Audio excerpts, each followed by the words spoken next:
பொதுவாக மத மாற்றத்தை தடுக்கிறதுக்காகவே கிறிஸ்டியானிட்டிக்கு மாறுறவங்களுக்கு எஸ்சி சர்டிஃபிகேட் கொடுக்கறதில்லன்னு ஒரு முடிவு அரசாங்கம் எடுத்திருக்கிறாங்க. எஸ்சி கிறிஸ்டின்னு கொடுக்கறதில்ல, பிசி தான் பண்ணுறாங்க. ஏன்னா அது மத மாற்றத்தை தடுக்கணும் அப்படிங்கிறது தான் அவங்களுடைய ஐடியா. இது சம்மந்தமாக உச்சநீதிமன்றத்தில் வழக்கு நடந்துக்கிட்டு இருக்குது. அதை பெண்டிங் வச்சுருக்காங்க, நீண்ட காலமாக அப்படியே கிடப்பில் போட்டு வச்சுருக்காங்க. அந்த வழக்கு விரைந்து முடியணும். ஆனால் அதுக்கு முன்னாடி இந்த கோரிக்கை திரும்ப திரும்ப வச்சதுனால முன்னாள் உச்சநீதிமன்ற தலைமை நீதிபதி KG பாலகிருஷ்ணன் தலைமையில் இந்த கிறிஸ்தவ சமூகத்தினுடைய சோஷியல் ஸ்டேட்டஸ், எக்கனாமிக்கல் ஸ்டேட்டஸ் இதையெல்லாம் கண்டறிவதற்காக ஒரு ஆணையம் அமைச்சிருக்கிறாங்க, ஒரு கமிஷன்.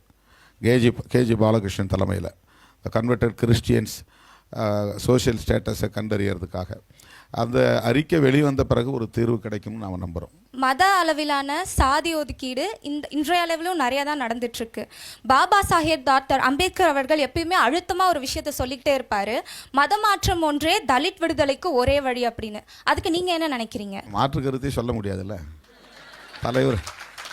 தலைவருடைய நம்முடைய கொள்கை ஆசானுடைய ஒரு நிலைப்பாடு அது.